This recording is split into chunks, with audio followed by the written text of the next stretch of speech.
मुरलीपुरा में जहां महाराज जी समय विराजमान हैं, संकट समाधान के इस कार्यक्रम को प्रारंभ कर रहे हैं। और मैं सर्वप्रथम प्रश्न पूछने के लिए आमंत्रित कर रहा हूं तनिषा जैन, एक छोटी सी बालिका, और बड़ा चाव है उसके अंदर। नमस्ते महाराज जी, मेरा नाम तनिषा जैन है। मैं जौहरी बाजार जयपुर से आई हूँ। महाराज जी, मेरा प्रश्न ये है कि अंचेमी पुजेमी हम लोगों को कैसे बोलना चाहिए, उसका मतलब क्या होता है? बहुत सुंदर। देखो, मुनि महाराज की वंदना करते समय, भगवान की वंदना करते समय बोलना चाहिए अंचेमी पूजेमी वंदामी नमनसामी दुख खो कम्म खो बोही लाओ स्वई गमनम समाहि मरनम जिन गुण संपत्ति हो मध्यम। महाराज को नमोस्तु बोलते हैं, भगवान को नमोस्तु बोलते हैं। उसके बाद बोलो अंचेमी, माने मैं आपकी अर्चना करता हूं। पूजेमी, मैं आपकी पूजा करता हूं। वंदामी, आपकी वंदना करता हूं। नमनसामी, मैं आपको नमस्कार करता हूं। क्या करता हूं? अर्चना करता हूं, पूजा करता हूं, वंदना करता हूं, नमस्कार करता हूं। क्यों? मेरे दुखों का क्षय हो यानी विनाश हो, कम्मख हो मेरे कर्मों का नाश हो, दुख को कम्मख हो, बोही लाओ मुझे बोधि यानी सच्चे ज्ञान की प्राप्ति हो, सुगई गमनम मुझे सदगति मिले, समाहि मरणम मेरा समाधि मरण हो, और जिनको संपत्ति हो मध्यम, भगवान आपके गुणों की प्राप्ति हो। समझ गए? अब आप पूछोगे इसमें पूजा करते हैं, अर्चना करते हैं, पूजा करते हैं, वंदना करते हैं, नमस्कार करते हैं, इसमें अंतर क्या? तो जिनके प्रति हमारे हृदय में भक्ति होती है उनके लिए हम कई तरह से बोलते हैं। अर्चना यानी एकदम अष्टद्रव्य के माध्यम से जब भगवान की हम वंदना करते हैं वो अर्चना कराती। पूजा करते हैं जब उनका विशेष रूप से गुणानुवाद होता है तो पूजन कहते हैं। वंदना दोनों हाथ जोड़ लेते हैं, ये वंदना है। और नमन स्वामी हाथ जोड़ने के साथ सिर झुका लेते हैं, उसका नाम नमस्कार। चलो महाराज जी, मेरा प्रश्न ये है कि मैं मुख से कहूं नमोस्तु और गर्दन भी नहीं झुकाऊं, कमर भी नहीं झुकाऊं, तो क्या मेरी नमोस्तु कहलाएगी? ऐसे लोग जो बिना गर्दन झुकाए, बिना कमर झुकाए नमोस्तु करते हैं ना, भविष्य में उनके कमर के अकड़ जाने की खतरे रहते हैं। आगे प्रश्न पूछने के लिए आ रही हैं विद्या देवी भरतपुर, श्री महावीर प्रसाद जी मुरलीपुरा, श्री राजेश छाबड़ा। क्रम से आप आएंगे, शीघ्रता से निकल करके आएंगे। आगे तैयार रहेंगे श्री नीरज जैन मुरलीपुरा, श्री कमल जैन दादी नाका फाटक, श्रीमती रेखा जैन मुरलीपुरा, प्रियांशी जैन। आप तैयार रहेंगे।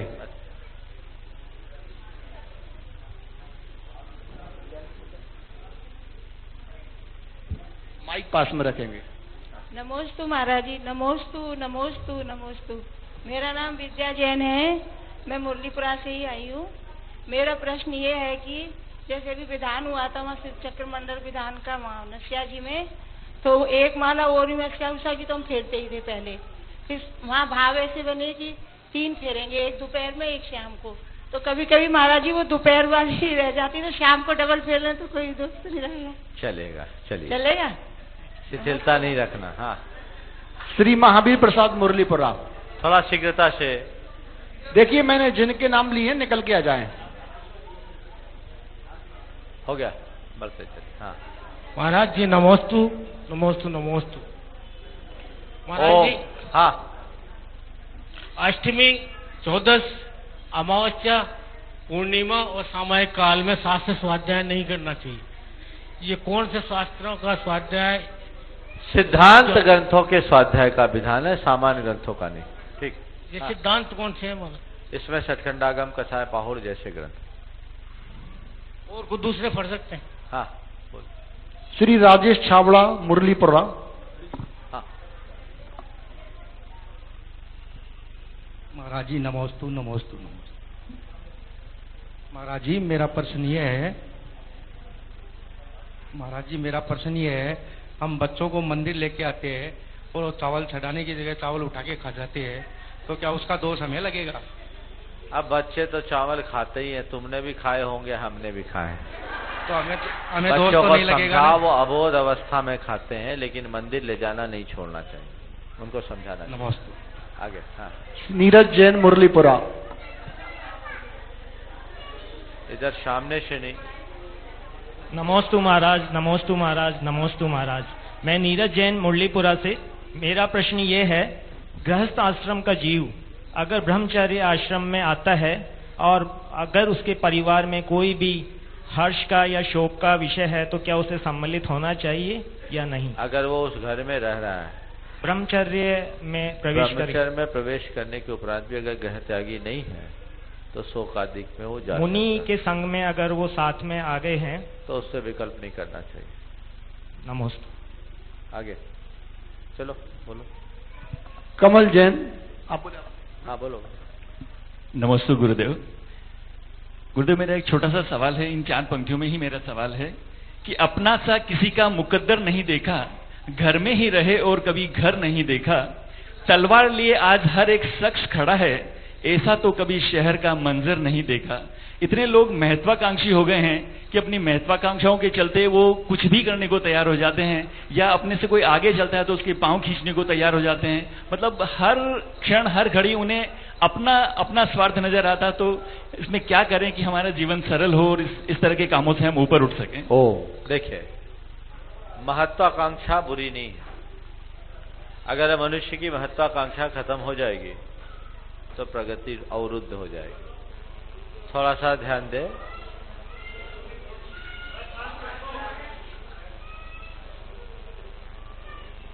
मौन हो जाएं, बातचीत ना करें। कुर्सी रखने से जगह और कम हो जाएगी। मैं आप सबसे कह रहा था, महत्वाकांक्षा बुरी नहीं है। अगर व्यक्ति की महत्वाकांक्षा समाप्त हो जाए तो उसकी प्रगति अवरुद्ध हो जाएगी। हमें कुछ पाना है तो उसके लिए लक्ष्य बनाना होगा। अपने आप को ऊंचा उठाने का ख्याल कभी बुरा नहीं है।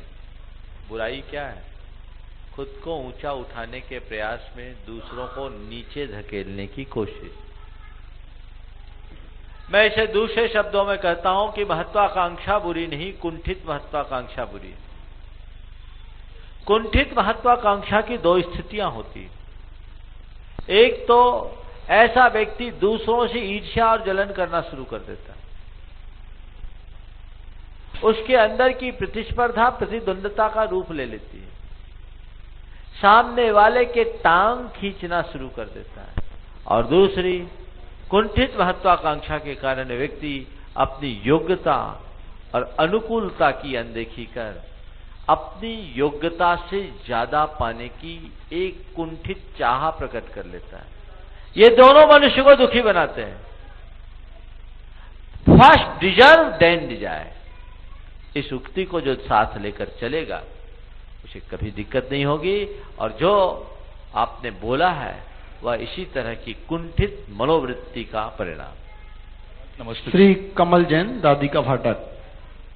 नमस्ते महाराज जी, नमस्ते महाराज जी, नमस्ते महाराज। मेरा प्रश्न ये है कि कोई मंदिर काफी दिनों से बंद रखा है और उसकी मूर्ति की पाठ प्रक्षालन नहीं होती, पूजा नहीं होती, प्रक्षालन नहीं कर पाते, तो हम उस मूर्ति को ना दूसरी जगह ले जाए या क्या करें, या इसका दोष हमें लग रहा है या किसे लग रहा है? पहला प्रयास ये करें कि मंदिर बंद हुआ उसे वापस खोलें, उनकी पूजा अर्चा करें। मंदिर को हमारी कोशिश होनी चाहिए हम मंदिर बनाए, मंदिर उजाड़े नहीं। रहता नहीं है तो व्यवस्था करें रहने वालों की। और जब अगर एकदम ही कोई उपाय नहीं है तो भगवान भरोसे छोड़ना ठीक नहीं है। फिर शास्त्र के विधानानुसार उत्थापन विधि संपन्न करके विधि पूर्वक उसकी व्यवस्था की जाए। दूसरे मंदिर में ले जा सकते। नमस्ते महाराज। श्रीमान विजय चौधरी साहब और श्रीमती रेखा जैन, मुरलीपुरा। प्रियांशी जैन, मंजू सोगानी, आप क्रम से निकल करके आएंगे। शीघ्रता करें आने में थोड़ा। और मैंने जिनके नाम लिए ही हैं, जिनको आना है वो भी कृपया कर निकल के पीछे तक आ जाएं। अपना नाम बोलते जाओ। रेखा जी। हाँ बोलिए। नमस्ते महाराज जी। जो प्रश्न मैं पूछने जा रही हूँ उसके लिए मैं क्षमा प्रार्थी हूँ। पर ये मेरी मन की शंका है, इसलिए मैं से पूछूंगी। महाराज जी, मैं पियर और ससुराल दोनों जगह से बहुत धार्मिक हूँ, मतलब दोनों परिवार बहुत धार्मिक है। पियर और ससुराल में मैं मंदिर भी डेली आती हूँ, व्रत उपवास वगैरह खूब करती हूँ, लेकिन महाराज माता जी के प्रति जो श्रद्धा होनी चाहिए ना, वो मेरे मन में नहीं आ पाती। मैं बहुत चाहती हूँ मेरी खूब श्रद्धा हो, लेकिन मैं जैसे सबके कहने से ही महाराज माता जी के सामने आती हूँ। देखो, बच्चे को बाहर करो। किनका बच्चा है? इन्हीं का है? अच्छा चलो ठीक है, 2 मिनट आप लोग संभाल लो। देखिए, ऐसा है कि श्रद्धा थोपी नहीं जाती, श्रद्धा अपने आप जगती है। मैं चाहती हूँ महाराज जी की खूब हो, लेकिन अंदर से मतलब मैं क्या करूँ, मैं चाहती हूँ वक्त आएगा तो होगा। हो सकता आपके साथ कोई निमित्त ऐसा हो, इसलिए ऐसा होगा। अश्रद्धा तो नहीं है? अश्रद्धा नहीं है। बस ठीक है, अश्रद्धा ना होना ही श्रद्धा की उत्पत्ति का आधार बनेगा। आज नहीं कल आपकी श्रद्धा प्रकट होगी। आगे श्री विजय चौधरी साहब। गुरुदेव नमोस्तु। गुरुदेव, सभी युवाओं के मन में एक हमेशा शंका रहती है कि जैनिज्म की जो फिलॉसफी है, उस फिलॉसफी से हमें हर बार ये कहा जाता है कि पुण्य मिलेगा। युवा कहते हैं कि पुण्य कब मिलेगा, इसे कब महसूस कर पाएंगे और इसको किस प्रकार से अभिभूत अपने को कर पाएंगे। ये कैसे उस जो युवा अवस्था के बालक हैं, जो कॉलेज जा रहे हैं, यूनिवर्सिटी जा रहे हैं, वो दुनिया की चकाचौंध को लगातार देख रहे हैं और उनके प्रति आकर्षित होते हैं, और जब हम उन्हें कहते हैं कि हमारे जैन धर्म और जैन फिलॉसफी को अपनी दिनचर्या में अपनाओ, तो उसके लिए मार्गदर्शन दें गुरुदेव। बहुत सुंदर। ऐसा ही एक बार हुआ मेरे पास, मैं समेत शिखर जी में था। दिल्ली का एक परिवार है। परिवार के उन बेटे की मां ने अपने बेटे की तरफ मुखातिब होकर शिकायत की, थोड़ा देखो बच्चों को संभालो, व्यवधान हो रहा है। किसका बच्चा है? शांति का वातावरण रखे तो अच्छा लगेगा।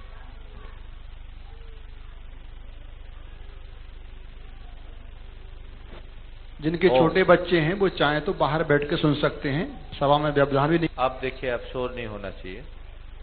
इतनी गंभीर चर्चा में इस प्रकार की शोर शोभा नहीं देती।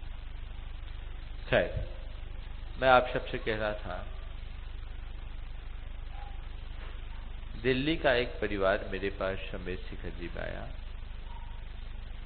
और उस परिवार के एक युवा सदस्य के प्रति इशारा करते हुए मुझसे कहा कि महाराज जी, इससे कहो कि धर्म करे।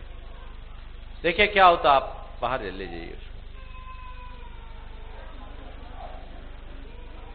लेकर के जाइए थोड़ा। मैं कह रहा था कि इस परिवार के युवक के प्रति इशारा करते हुए मुझसे कहा गया कि महाराज जी, इससे कहो कि ये धर्म करे। मैं उसकी तरफ देखा तो उस युवक ने छूटते ही कहा कि महाराज धर्म क्यों करें। हमने कहा क्या? बोला महाराज जी, ये कहती है, माँ कहती है, पापा कहते हैं कि धर्म करो पुण्य मिलेगा। पुण्य दिखता तो है नहीं, हम क्यों करें धर्म? मैंने कहा पुण्य करने के लिए धर्म करने की बात ही गलत है। किसने कहा कि पुण्य करने के लिए धर्म करना है? पुण्य करने के लिए धर्म करने की जरूरत नहीं है। तो फिर महाराज धर्म क्यों करते? धर्म की कोई आवश्यकता है, प्रतिष्ठा की आवश्यकता है, पद की उपयोगिता है, धर्म की कोई उपयोगिता नहीं। मैंने कहा बिल्कुल तुम कहते हो, मैं तुम्हारी बात से सहमत हो जाऊंगा, पर मेरे 2 प्रश्नों का उत्तर दो। बोले बोलो। मैंने कहा तुम अपने नेगेटिव इमोशंस को रोकना चाहते हो? बोले हाँ महाराज चाहता हूं। व्यक्तित्व के विकास में अपनी नेगेटिव इमोशंस को रोकना अनिवार्य मानते हो? बोले हाँ मानता हूं। हमने कहा अपनी बैड हैबिट्स से मुक्ति पाना चाहते हो? बोले हाँ चाहते हैं। बोले यही तो धर्म है। धर्म करने का प्रत्यक्ष लाभ क्या होगा? तुम्हारे नेगेटिव इमोशंस खत्म होंगे, नकारात्मक भावनाएं खत्म होगी, तुम्हारी नकारात्मक वृत्ति बदलेगी और तुम्हारी बुरी प्रवृत्तियां बदलेगी। जिसके माध्यम से वृत्ति और प्रवृत्ति में परिवर्तन हो उसका नाम है धर्म। इसलिए धर्म पुण्य पाने के लिए मत करो, जीवन को पुण्य बनाने के लिए करो। पुण्य का मतलब है पवित्र होना। हम लोग गलत कंसेप्ट लोगों को थोपते हैं। तो किसी दूर के अप्रत्यक्ष पुण्य के लोभ में लोग धर्म कर लेते हैं, लेकिन जीवन को पुण्य बनाने का जो पुण्य अवसर उसे खो देते हैं। हम आज की पीढ़ी को आज की भाषा में जब समझाएं तो उन्हें समझ में आता है। उन्होंने कहा महाराज ऐसा तो हमने कभी सोचा नहीं, लेकिन महाराज आप एक बात बताइए, धर्म करने से हमारे नेगेटिव इमोशंस कैसे नियंत्रित हो गए, उन्हें हम कंट्रोल कैसे करेंगे? हमने कहा देखो धर्म का मतलब क्या है? धर्म हमें एक दिशा देता है, धर्म हमें एक दृष्टि देता है जिससे हमें वस्तु के स्वरूप का ज्ञान होता है, और यही ज्ञान हमें हमारे जीवन के उतार चढ़ाव में स्थिरता देता है। हम पूजा पाठ करते हैं, भगवान की भक्ति करते हैं, उससे हमारी नकारात्मकताएं खत्म होती हैं। मनोविज्ञान कहता है बच्चों को ले जाइए। मनोविज्ञान कहता है कि जब मनुष्य अपने हृदय में किसी उच्च आदर्श को स्थापित कर लेता है तो वही उसकी समस्त वृत्तियों और प्रवृत्तियों का संप्रेरक बन जाता है। हम अपने हृदय में जब किसी के प्रति आस्थावान बन जाते हैं तो उनके प्रति आस्था बढ़ जाने से, आस्था प्रकट हो जाने से, श्रद्धा जम जाने से हमारा आत्मविश्वास मजबूत होता है। हमारे अंदर की श्रद्धा हमारे जीवन को सकारात्मक दिशा देती है। बढ़ा हुआ आत्मविश्वास और ये सकारात्मक दिशा हमारी बहुत सारी दुर्भावनाओं से हमें मुक्ति दिला देती है। यही पुण्य लाभ का प्रत्यक्ष उदाहरण है, और धर्म के क्षेत्र में उतरने से ही व्यक्ति अपनी बुरी आदतों से मुक्ति पाता है। इसलिए अपनी वृत्ति और प्रवृत्ति को बदलने के लिए हम धर्म करते हैं, और जो वृत्ति और प्रवृत्ति को बदलता है उसका जीवन धन्य हो जाता है। मैं आप सबसे कहता हूं इस भाव से आप धर्म मत करो कि धर्म करके स्वर्ग जाएंगे। पता नहीं स्वर्ग जाओगे या नहीं भी जाओगे, वो तो सब मरने के बाद होगा। यदि धर्म करना ही है तो स्वर्ग जाने के लिए धर्म मत करो, जीते जी जीवन को स्वर्ग बनाने के लिए धर्म करो। जीवन धर्म। नमस्ते गुरुदेव।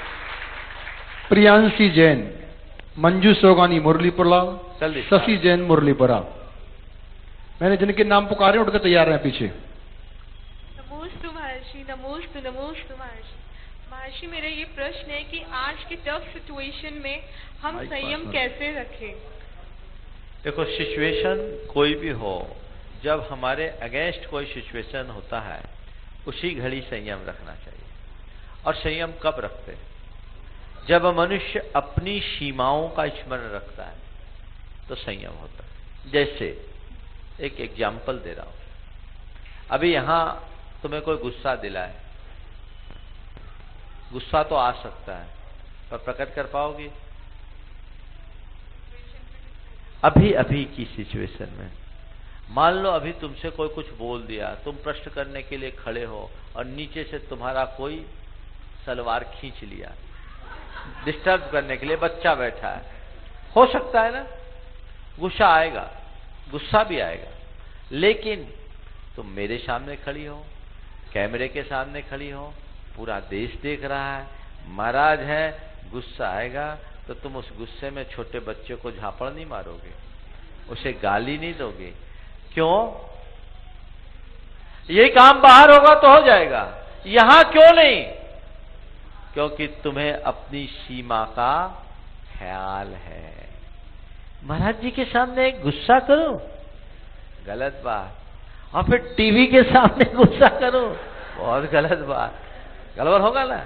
तो ये एक एग्जाम्पल है, मनुष्य जब अपनी सीमाओं का ख्याल रखता है तभी वह अपनी जो इमोशंस है उस पर कंट्रोल कर सकता है।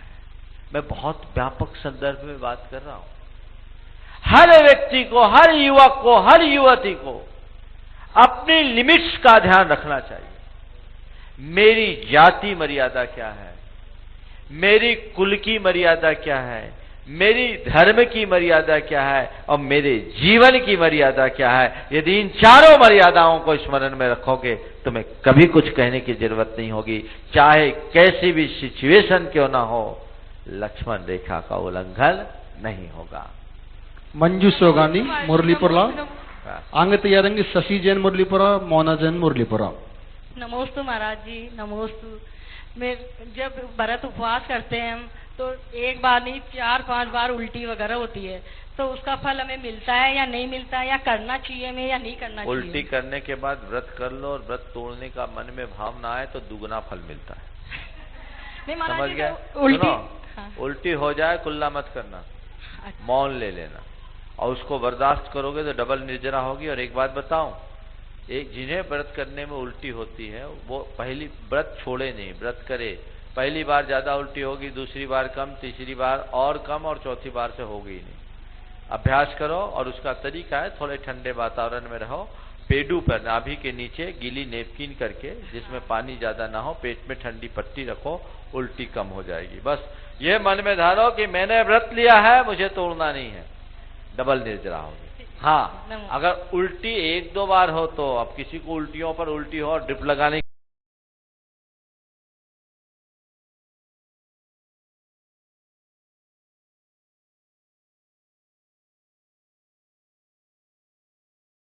की नौबत आ जाए तो मत कहना कि महाराज ने कहा। 4-5 बार है तो उससे कुछ चिंता नहीं, कुल्ला करता है वो, ज्यादा मात्रा नहीं। कुल्ला आता है तो बात अलग है, और जिसको बोलते हैं पित्त उखड़ जाना, वॉमिटिंग पर वॉमिटिंग जिसकी कोई सीमा ना हो। नमस्ते महाराज जी। महाराज जी, मेरा प्रश्न ये है कि जब मैं कोई व्रत उपवास करने की सोचती हूँ तो उसमें बाधा क्यों आती है? और एक जब मेरी मृत्यु हो तो किसी धार्मिक स्थल पे हो, इसके लिए मुझे क्या करना चाहिए? एक साथ 2 प्रश्न पूछ लिया। व्रत उपवास करने में बाधा क्यों आती है? श्रेयांशी बहु विघ्नानी, आपके अंतराय कर्म का उदय है जो आपके धार्मिक कार्यों में विघ्न और व्यवधान आते हैं, लेकिन फिर भी घबराना नहीं चाहिए। व्रत उपवास करते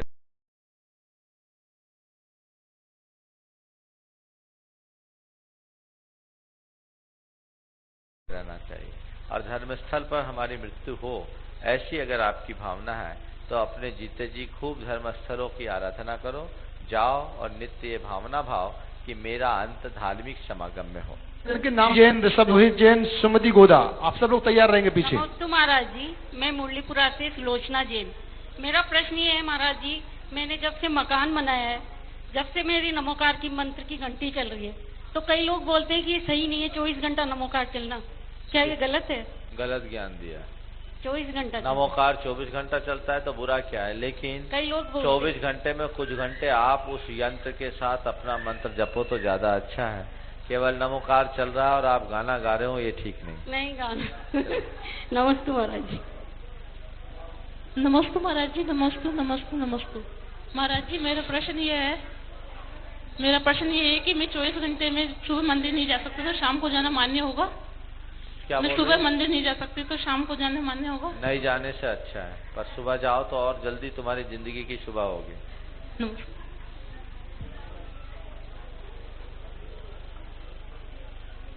नमस्ते महाराज, नमस्ते महाराज, नमस्ते महाराज। मेरा नाम मंजू बड़जाते है, मैं मुरलीपुरा से हूँ।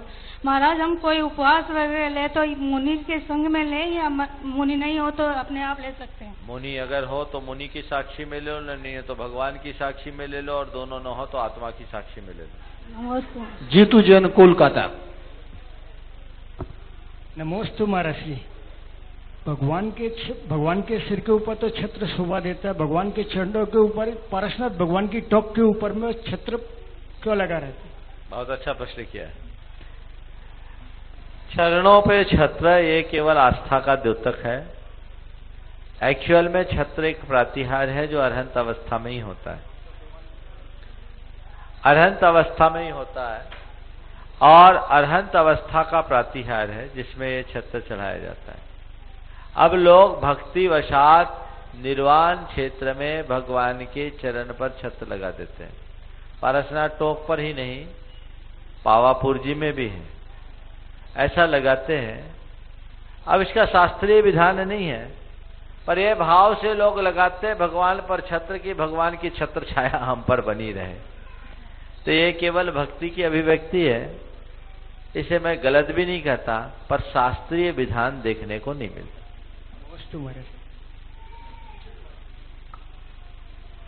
महाराज श्री के चरणों में नमोस्तु नमोस्तु नमोस्तु। महाराज श्री में फतेहपुर से सुमति गोदा। सुबह आपने प्रवचन में बताया कि दुखों को स्वीकार करो, दुखों को स्वीकार करो, दोषों को, गुणों को, दोनों का सत्कार करो, दोषों का प्रतिकार करो। दूसरा चौथा आपने बताया, भूल गई करते हैं, दुर्गुणों को धिक्कार करो। बहिष्कार। हाँ, बहिष्कार करो, धिक्कार करो, वही एक से बहिष्कार बोला था। बहिष्कार का मतलब उसको दूर करो, अपने जीवन में हावी मत होने दो। जो भी दुर्बलता है उसको अपने साथ जुड़ने मत दो। जैसे कैसी बातें मतलब? बहिष्कार यानी उसको एक्सेप्ट नहीं करो, उसको मना करो कि ये मुझे नहीं चाहिए। रमेश जैन। महाराज जी नमोस्तु नमोस्तु नमोस्तु। महाराज जी प्रत्येक व्यक्ति के जीवन में कुछ छोटी छोटी घटनाएं ऐसी होती है जिनके प्रभाव बहुत बड़े होते हैं। हम 20 व्यक्तियों की लाइन में खड़े होते हैं, 19 व्यक्तियों को टिकट मिल जाता है, हमारी बारी आती है या तो टिकट देने वाला चाय पीने लग जाता है और गाड़ी निकल जाती है। हम जाना चाहते हैं पूर्व की ओर और गाड़ियां आती है पश्चिम की ओर जाने के लिए। इससे बहुत बड़ा नुकसान हो जाता है। छोटी छोटी घटनाएं हमारे जीवन को काफी बुरी तरह से प्रभावित कर देती हैं। आपने परसों जवाहर में पाप और पुण्य पर बहुत ही अच्छा बताया था। क्या ऐसी घटनाओं का प्रभाव पाप और पुण्य से होता है? देखिए, एक संयोग, पाप पुण्य तो इसमें कारण है, पर प्राय हम सब बातों को पाप पुण्य पर डाल देते हैं। पाप पुण्य से भी बड़ा होता है संयोग। भाई आज व्यवधान बहुत कर रहे हैं आप बच्चों को पीछे ले अरे यार, मैं कह रहा था, कहा था?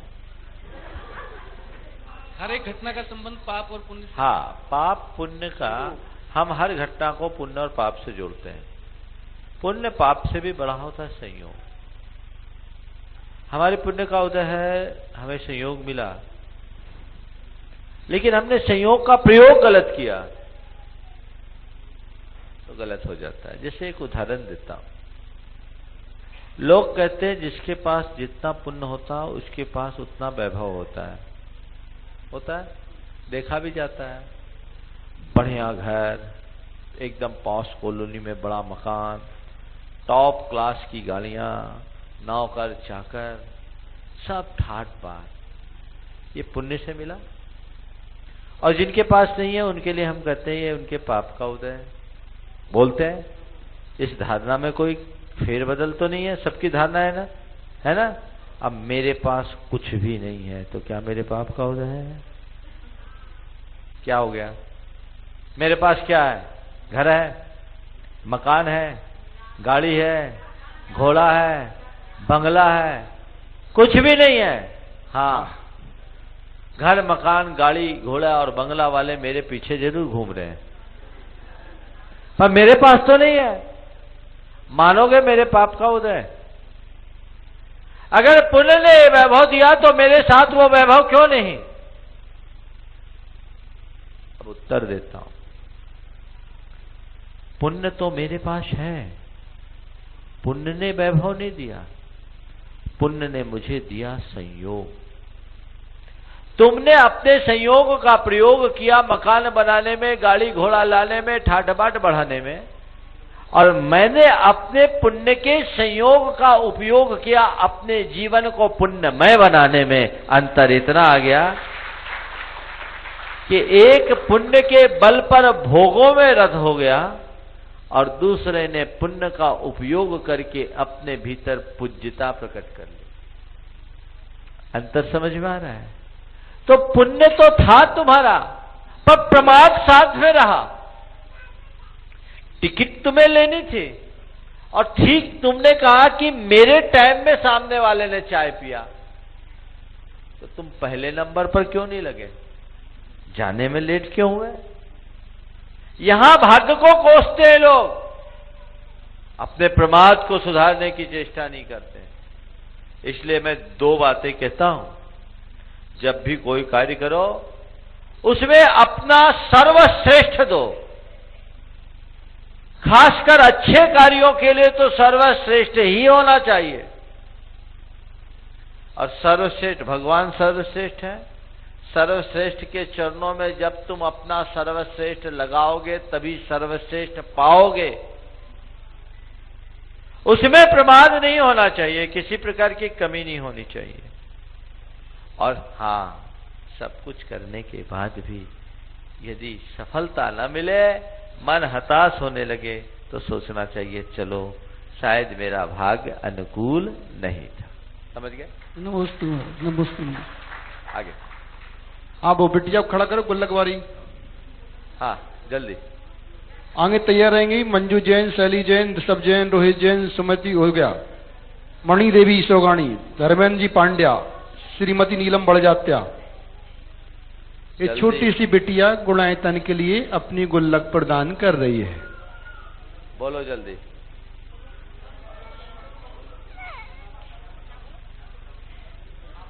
हो गया, उसका गुल्लक हो गया, आशीर्वाद है। हाँ रख दो, अपने हाथ से भैया जी को दे दो, दे दो उसको, अपने हाथ से देंगे, दे दो, यहाँ दे दो भैया जी के पास, आप भी दे दो। हाँ बोलो।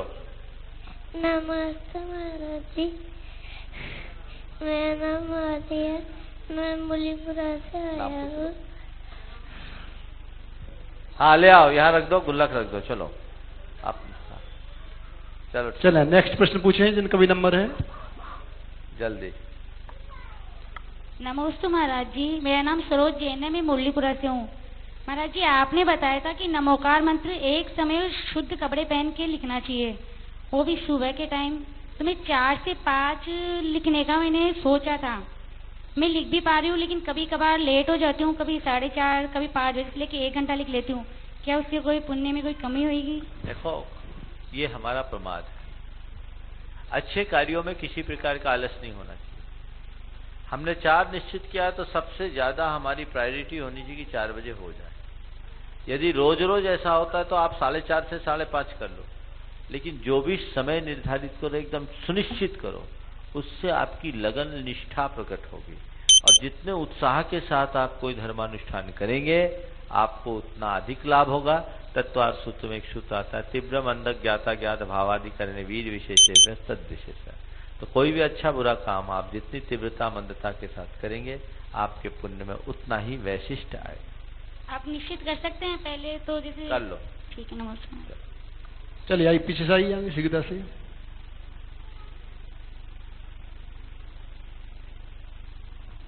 नमस्ते महाराज जी, मैं शैली जैन मुरलीपुरा जयपुर से। महाराज जी मेरे 2 बेटे हैं, एक मंदिर जाता है तो पूरे भक्ति भाव से जाता है और एक को थोड़ा मतलब कह के भेजना पड़ता है। तो महाराज जी वैसे थोड़े बहुत उसमें अंतर तो आया है कि मम्मी मेरा पढ़ाई में मन भी लगने लग गया, तो उसको समझाती रहती हूँ कि बेटा तुम ये करोगे तो तुम्हें मतलब सब अच्छा, तो उसको लगता भी है। और संडे की संडे अब मैं उन दोनों को प्रक्षाल करने के लिए भी भेजती हूँ। तो महाराज जी मैं ये पूछना चाहती हूँ कि जो जिसका मतलब भक्ति इतनी नहीं है जिसके अंदर, तो वो आगे चल के जब अपना डिसीजन लेगा तो क्या वो मतलब धर्म के हिसाब से उसका प्रभाव पड़ेगा? बचपन की प्रवृत्ति को ही उसे ऐसा मत मानो कि आज उसकी भक्ति नहीं है तो कल भक्ति ना हो। मुझसे पूछो तो मैं तो मंदिर ही नहीं जाता था, समझ गए। हो सकता है मंदिर जाने वाला अटक जाए और मंदिर न जाने वाला आगे निकल जाए, दुनिया उसकी पूजा करने लगे, लेकिन फिर भी बच्चों को बोध जगाओ, दिल दिमाग में ये बात बैठाओ कि नहीं हमें मंदिर क्यों जाना चाहिए। उसके अंदर जब श्रद्धा जग जाएगी तो वो फिर उसे कहने की जरूरत नहीं पड़ेगी। गुरुवर के चरणों में 3 बार नमस्तु नमस्तु नमस्तु।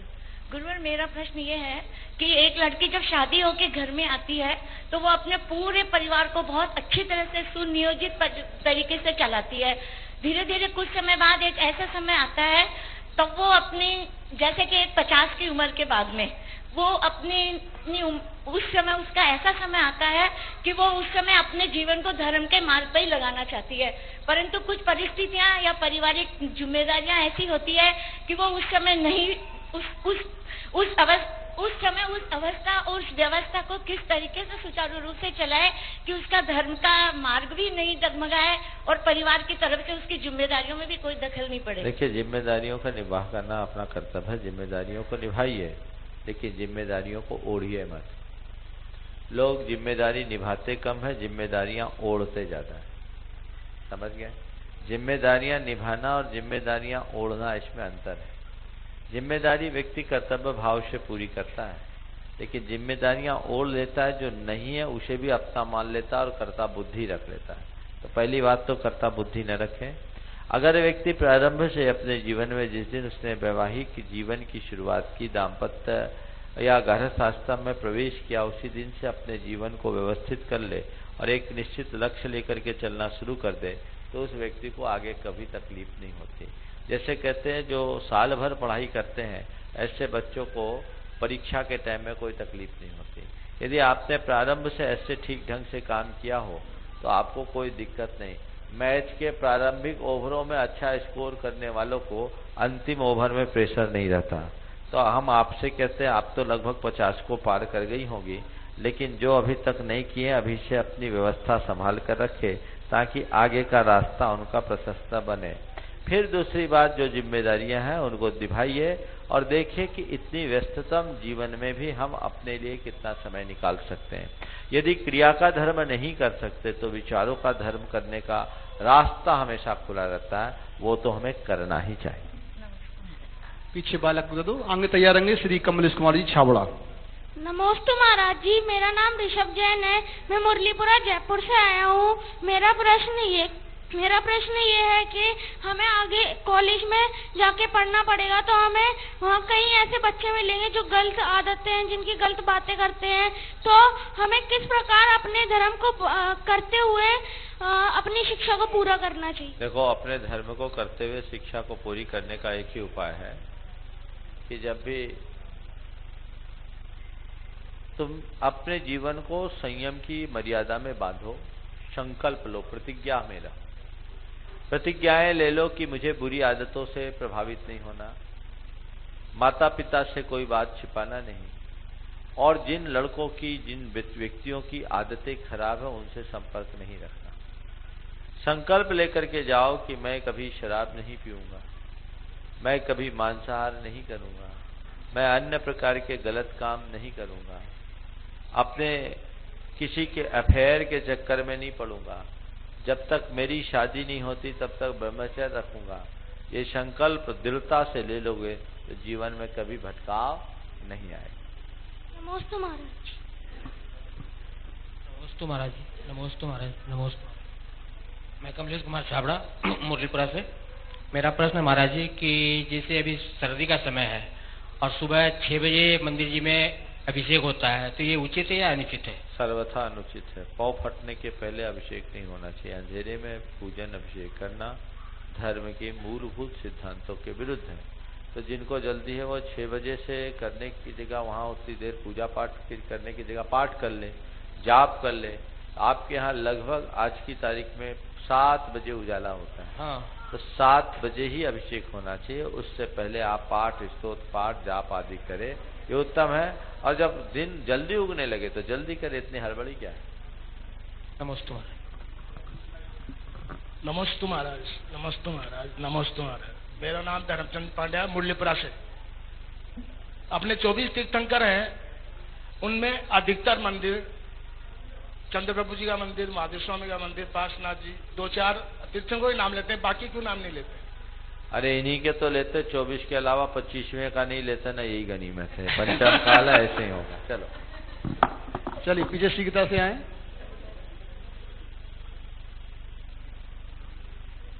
नमस्ते महाराज। मैं नीलम भट्टाचार्य मुरलीपुरा स्कीम से। अपने जैन धर्म में प्रायतः साइकिल सामग्री आदि नहीं चढ़ाई जाती है, फिर क्यों दिवाली के दिन सामग्री के द्वारा पूजन किया जाता है? वो गलत किया जाता है, इसलिए दिवाली के दिन भी दिन में करना चाहिए, रात में नहीं करना चाहिए। नमस्ते महाराज। शीघ्रता से आए पीछे से। नमस्ते महाराज जी, मेरा नाम प्राची जैन है, मैं मुरलीपुरा जयपुर से हूँ। मेरा प्रश्न ये है कि जब हम माला फेरते हैं तो कभी कभार हमारे हाथ से माला छूट जाती है, तो इसमें हमें क्या करना चाहिए और क्या हमें इसमें दोष लगता है? माला छूट जाए तो उस माला को कैंसिल मारो और फिर से पूरी फेरो तो दोष खत्म हो जाए और दोबारा छूटेगी नहीं। नमस्ते महाराज जी, मेरा नाम रोनी जैन है, मैं मुरलीपुरा जयपुर से आया हूँ। मेरा प्रश्न ये है कि हनुमान जी अपनी पूंछ में जैन ध्वज लगाते थे, तो क्या हमें उन्हें पूजना चाहिए? और उन्होंने ऐसा क्या कर्म किया था जिसलिए वह अपनी पूंछ में जैन ध्वज लगाते थे? देखो, जैन धर्म के अनुसार हनुमान जी वानर वंशी थे, वानर नहीं थे। और जब बंदर थे ही नहीं तो पूंछ होने की सवाल ही नहीं। वो वानर वंश था। वानर किसको बोलते हैं? वा यानी श्रेष्ठ और नर यानी मनुष्य। लोगों ने उन्हें वानर मान लिया। वानर एक वंश था, आदर्श वंश था, वो मनुष्य थे और कामदेव थे। उन वानरों के, वानरवंशी मनुष्यों की जो जीवन शैली थी बड़ी हाई टेक्नोलॉजी की थी। वो आकाश में गमन करने की क्षमता रखते थे, वे विद्याधर कहलाते थे, उनकी टेक्नोलॉजी बहुत एडवांस रहा करती थी, समझ गए? तो वो वानर वंशी थे, वानर नहीं थे। जैन पुराणों में ऐसा कहीं नहीं कहा गया कि वो पूंछधारी थे या बंदर के रूप में थे। और जहां एक कहा गया उनसे भी हमें सवाल करना चाहिए कि आपके यहाँ सबको वानर के रूप में दिखाया गया, बाली को, सुग्रीव को, पर उनकी स्त्रियों को मनुष्य रूप में क्यों दिखाया गया? इसका उत्तर समझ में नहीं आता। आप लोगों ने रामायण आदि की सीरियलों में देखा होगा, सुग्रीव की सुतारा कोई बंदरिया थी कि वो स्त्री थी? स्त्री थी। तो एक्चुअल में वानर का मतलब वानरवंशी यानी श्रेष्ठ नर होना चाहिए। नमोस्तु महाराज जी, मेरा नाम सम्यक जैन है, मैं मुरलीपुरा जयपुर से हूँ। मेरा प्रश्न ये है कि माँ बाप अभी हमें खुश रखते तो हम बड़े होके क्या करें जो माँ बाप खुश रहें? ऐसा काम करो कि माँ बाप तुम्हें देखकर लोग तुम्हारे माँ बाप से पूछने के लिए बाध्य हो जाए कि किस पुण्य से ऐसा बेटा पाया। समझ गए? जब बेटों की प्रशंसा लोक में होती है तो माँ बाप को सबसे ज्यादा प्रसन्नता की अनुभूति होती है। ओम नमस्ते महाराज जी, नमस्ते महाराज जी, नमस्ते महाराज जी। मैं कशिशयन मुरलीपुरा से। मेरा प्रश्न ये है कि महाराज जी कि मनुष्य के जीवन में दो काम होते हैं, या पाप का काम या पुण्य का बंध। तो पाप के बंध के लिए तो हम प्रायश्चित कर लेते हैं, लेकिन पुण्य का बंध हो जाता है तो हमें कैसे प्राप्ति होती है, हमें कैसे मालूम पड़ेगा? बहुत अच्छा। पाप के बंध के लिए प्रायश्चित करते हैं, पर पुण्य का बंध हुआ इसका हमें पता कैसे चलेगा? बिल्कुल पता लगेगा। देखो, अच्छा काम करते हैं तो भी हमको उसका फल मिलता है और बुरा काम करते हैं तो भी उसका फल मिलता है। प्रश्न तुम्हारा बहुत अच्छा है। समझो, एक बार मुझसे पूछा कि महाराज जी हम लोग कुछ काम करते उसका तुरंत फल मिले तो उसके प्रति अच्छी रुचि रहती, तुरंत फल में ही मिलता। हमने कहा तुरंत मिलता है। बोले कैसे? मैंने कहा ये बताओ, किसी भूखे को रोटी खिलाते हो तुम्हें कैसा लगता है? कैसा लगता है? बहुत अच्छा लगता है। अच्छा, कितनी देर बाद? हमेशा के लिए अच्छा लगता है। थोड़ी जिस समय रोटी खिलाते हो उसके 2-4 दिन बाद अच्छा लगता है क्या? नहीं महाराज जी, तो उसी वक्त लगता है ना? हाँ जी। और किसी का जेब काट लो तो खटका मन में कितनी देर बाद आता है? हमेशा के लिए रहता है। उसी समय आता है कि कहीं पोल ना खुल जाए। यहाँ बैठे थे हम तो शंका समाधान में धीरे से पर्स गोल कर लिए, उसको मालूम ना पड़ जाए। ऐसे लोग भी आते हैं। तो क्या हुआ? अच्छा कार्य किया तुरंत प्रसन्नता की अनुभूति हुई, और बुरा कार्य किया मन में खटका आया। इसी तरह मनुष्य जब शुभ कर्म करता है तो हृदय में प्रसन्नता होती है, और पाप कर्म करता है तो मन में पश्चाताप आता है। ये प्रसन्नता ही पुण्य है और पश्चाताप ही पाप है। नमस्ते महाराज जी। नमस्ते महाराज जी, मैं वैशाली गंगवाल जयपुर से। महाराज जी, मेरे हस्बैंड रोज पक्षाली करने पहले तो जाते थे, अभी 2-3 दिन से नहीं जा रहे हैं। ये बोल रहे हैं कि हैंडपंप का पानी आ रहा है ना, वो गंदा आ रहा है मिट्टी का, तो इस पानी से मैं अभिषेक नहीं करूंगा, पाप लगता है। बिल्कुल सही कर रहे हैं। हैंडपंप के पानी से ही अभिषेक नहीं करना चाहिए। अभिषेक तो करना चाहिए शुद्ध जल से, जिस जल में जल गालन की प्रक्रियाएं हो। मैंने कई बार बोला, लेकिन लोगों का प्रमाद अभी भी नहीं छूटा। अभी भी ज्यादातर मंदिरों में मोटर के द्वारा खींचे गए बोरिंग के पानी से ही अभिषेक होता है। ये प्रक्रिया ठीक नहीं है। सब जगह जीवानी यंत्र लगाना चाहिए, अथवा पानी का टांका तैयार करके वर्षाती जल से भगवान का अभिषेक करना चाहिए। यदि आपके पति इस निमित्त अभिषेक नहीं कर रहे हैं तो उनसे बोलो आपकी सोच सही है, पर जहाँ शुद्ध जल उपलब्ध है, जब तक आपकी व्यवस्था वैकल्पिक रूप से नहीं होती वहां जाकर के अभिषेक करो, पर अपनी क्रिया को मत छोड़ो। अपने मंदिर में पक्षाली करने के लिए क्या करेंगे? दूसरी जगह जाए, मंदिर में नहीं। अपने और तुपने मंदिर नहीं होते, मंदिर तो भगवान का मंदिर में फिर वो पानी का गंदा आ रहा है, बदलो उसको। आगे जल्दी। नमस्ते महाराज जी, माइक पास में करें। नमस्ते महाराज जी, मैं यहाँ का पार्षद हूँ, मुरलीपुरा का। सुशील शर्मा मेरा नाम है। हम बड़े सौभाग्यशाली हैं कि आपके चरण आज यहाँ पड़े हैं। मेरे 2 क्वेश्चन है सर। कुछ मेरे को कहा, मैं खाना खा रहा था जब, कि आप कोई शंका आपके हो तो उसका समाधान आप महाराज जी से पूछें। मेरे 2 प्रश्न है। पहला प्रश्न तो ये है कि राजनीति से धर्म खत्म होता जा रहा है, अच्छे लोग राजनीति में नहीं आ रहे हैं, तो इसका भविष्य क्या होगा? और दूसरा प्रश्न मेरा ये है कि हमारे जयपुर के अंदर ऐसा क्या हम करें जिससे इसका भला हो सके? अभी हालात ठीक नहीं है। आपके पहले प्रश्न का भाव मैं ये समझ रहा हूं कि राजनीति के क्षेत्र में अच्छे लोगों की कमी होती जा रही है, धार्मिक लोगों की कमी होती जा रही है। ऐसे में क्या करें? शायद ये आप यही पूछना चाहते हैं। देखिए, ये युग है आज के समय में कि राजनीति पूरी तरह से जाति आधारित राजनीति हो गई, पर हमें आज की इस स्थिति में भी अच्छे लोगों की कमी नहीं है। हमें ये कोशिश करनी चाहिए कि अच्छे लोगों को हम प्रोत्साहित करें। जाति व्यक्ति की कोई भी हो, हमें जाति न देखकर उसके गुण देखने चाहिए, और जिसका गुण होगा वही कल्याणकारी होगा। तो समाज में एक परिवर्तन आना चाहिए कि हम ऐसे ही व्यक्ति को राजनीति के क्षेत्र में आगे बढ़ाएं जिसके मन में देश की, समाज की, संस्कृति की सेवा करने की भावना हो। जो अपने घर भरने के ख्याल से राजनीति में आता है, उसे आप अगर आगे बढ़ाते हैं तो निश्चित रूप से हमारे देश का बंटाधार होगा। तो ये जन जागरण के बिना नहीं होगा। और जो लोग अच्छे चरित्र के हैं, यदि उन्हें राजनीतिक सफलता नहीं भी मिलती तो भी वो प्रयासरत रहे। हमें ये सोचकर कि कमरे में गर्दा बहुत आता है, झाड़ू लगाना बंद कर देना समझदारी नहीं है। खूब गर्दा आता, आने दीजिए। मालूम है हम अभी झाड़ू लगाएंगे तुरंत गर्दा आ जाएगा, फिर भी हमारा काम है कि झाड़ू लगाना हमारा कर्तव्य है। झाड़ू तो हम लगाते ही रहेंगे, भले हम दिन भर न लगा पाए तो सुबह शाम 2 बार लगाएं। आज नहीं कल यहाँ की गंदगी साफ होगी। आज राजनीति में बहुत धूल भरी है, पर ये धूल तभी दूर होगी जब राजनीति को शुद्ध करने वाले लोग सक्रिय होंगे। इसलिए शुद्धिकरण के इस अभियान में कभी पीछे नहीं होना चाहिए। दूसरा, आपने पूछा है कि हम हालात अच्छे नहीं हैं, जयपुर को अच्छा बनाने के लिए क्या करें? अपने जैसे अच्छे लोगों की तलाश करें, अच्छे लोगों की समूह को एकत्रित करके अच्छा करने का संकल्प ले और अच्छे इरादे से अच्छा प्रयास प्रारंभ कर दे, सब अच्छा हो। जी, मेरा नाम अश्विनी जैन है। मैं दादी का भटक से आया हूँ। मेरा प्रश्न ये है कि माता पिता का कहना नहीं मानने से पाप लगता है क्या? माता पिता का सुनो, बहुत अच्छा बेटे, पाप तो लगता ही है, लेकिन जो माँ बाप के कहने नहीं मानते वो उनका जीवन खराब हो जाता है। बड़े होने के बाद वो कभी सफल नहीं होते। अपना जीवन सफल बनाना है, हाइट पे जाना चाहते हो, हाइट पे जाना चाहते हो, हाइट पे जाना चाहते हो ना, ऊंचा बनना चाहते हो, बड़ा आदमी बनना चाहते हो, अच्छा आदमी बनना चाहते हो, 3 बातों को ध्यान रखना। माता पिता की बात मानना, खोटी आदत मत रखना।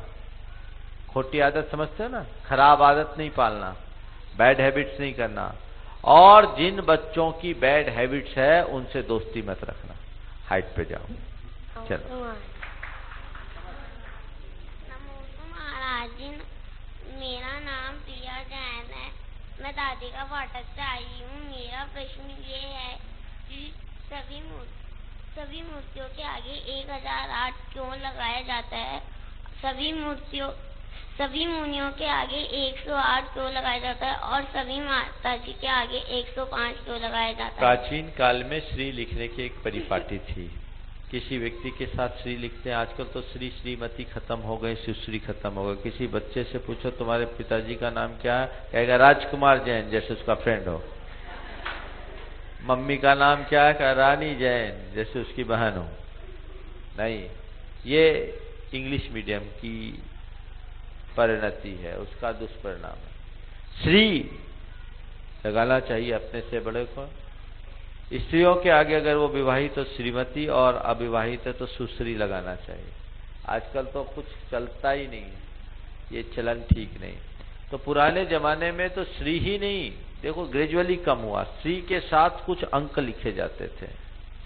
मुझे एक बहुत पुराना दोहा पढ़ने को मिला, श्री लिखिए श्री गुरुन को सट रिपुको पुनिचार, 2 मित्र और भृत्य को 5 पुत्र और नार। कि श्री गुरु के साथ श्री लिखिए श्री गुरु को 6 बार श्री, लौकिक गुरु को, रिपु को पुनि 4 और शत्रु के लिए 4 बार श्री लिखिए।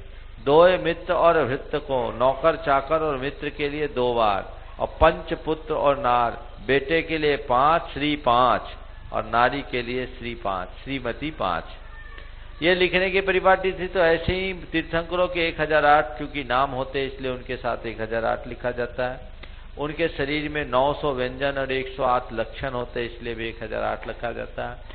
मुनि महाराज 108 गुणों का पालन करते हैं और 108 प्रकार से होने वाले पापों को रोकते हैं, इसलिए उनके साथ 108 लगाया जाता है। और आर्यिकाएं भी 105 गुणों को धारण करती है, इसलिए उनके साथ 105 लगाया जाता है। आगे चलो।